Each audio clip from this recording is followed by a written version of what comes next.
Hey all, welcome to Fluid Mechanics. I'm Alex Fowler. I'm the professor for fluid mechanics this semester.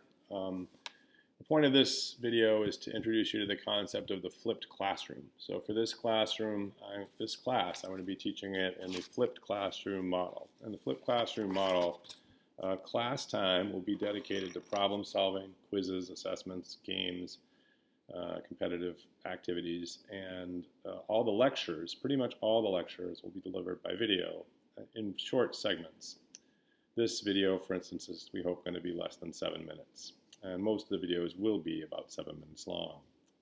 The reason for the flipped classroom model is that there's a lot of data showing that lecturing, the traditional lecture classes that you've had for most of your lives, are not terribly effective at getting you to learn. And in fact,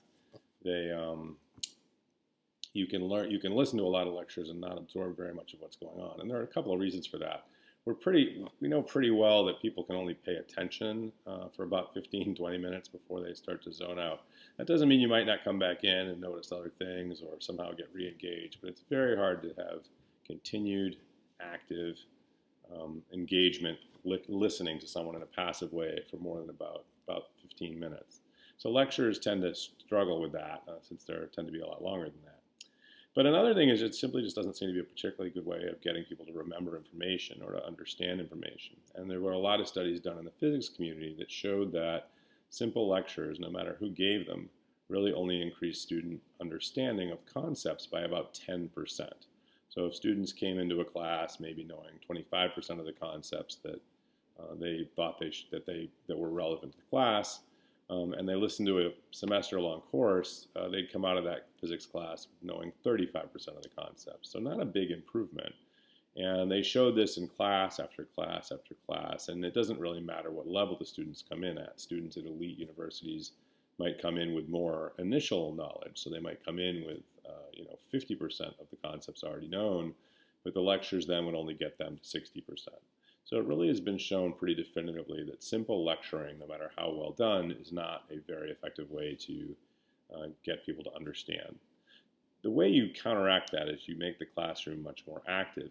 And so what you're going to do is, where most of the learning, it turns out, happens, is when you're sitting home doing your homework and working through problems. And the challenge there is that while you're working through problems, you don't have access to the professor. So the idea of the flipped classroom is to have you do that passive learning, that sitting and watching at home, when you're not really needing to solve anything, but we're really supposed to be absorbing information. So you're going to watch these lectures at home, and I won't be there. I'll be there just as I am now on video. But then you'll come to class, and you'll do problems in class. And as you do problems in class, of course, you'll get stuck, and you'll have questions.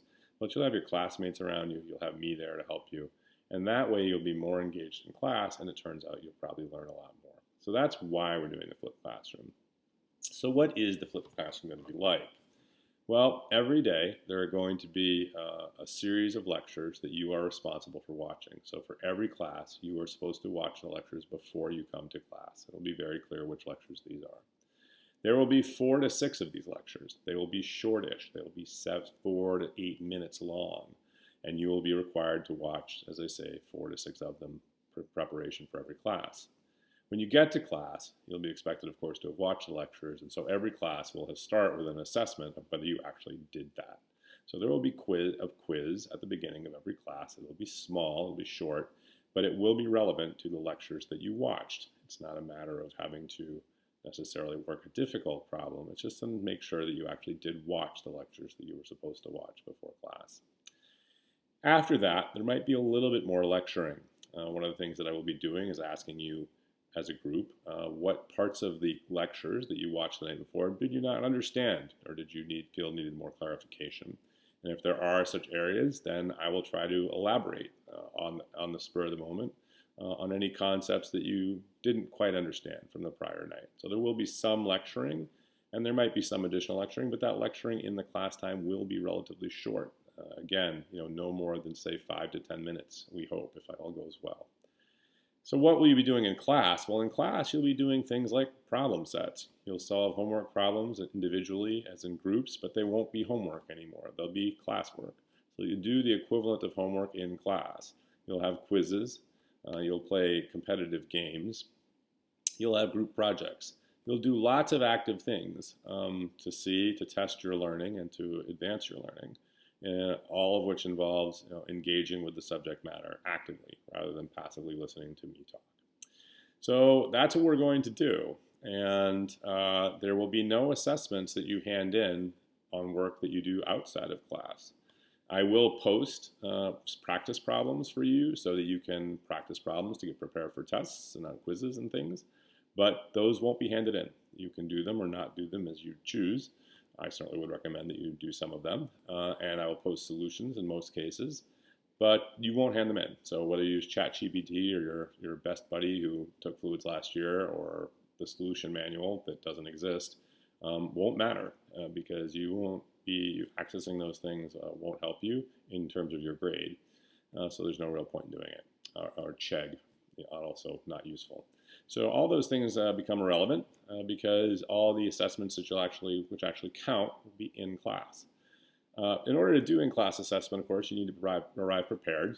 This course requires a specific type of calculator. The TI-30XA is the example that I like the best. It's available for $11 on Amazon right now, so not a big ask.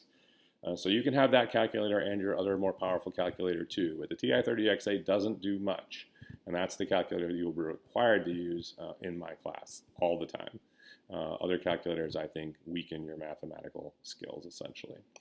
So make sure you get the right calculator. If you have a calculator that you think is crappy enough, you can show it to me, and I may approve it, and if it's not a TI-30XA.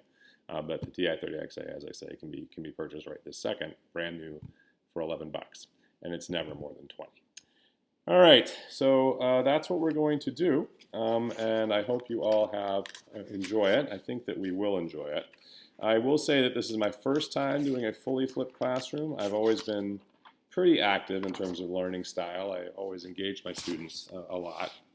Drop my computer. But in this case, I've not done a fully flipped classroom before, so we will be doing this together for the first time, and I'm certainly open to suggestions for how to make it better. So please, speak up if you come up with some good ideas as class goes forward. And I look forward to seeing you all soon. Bye.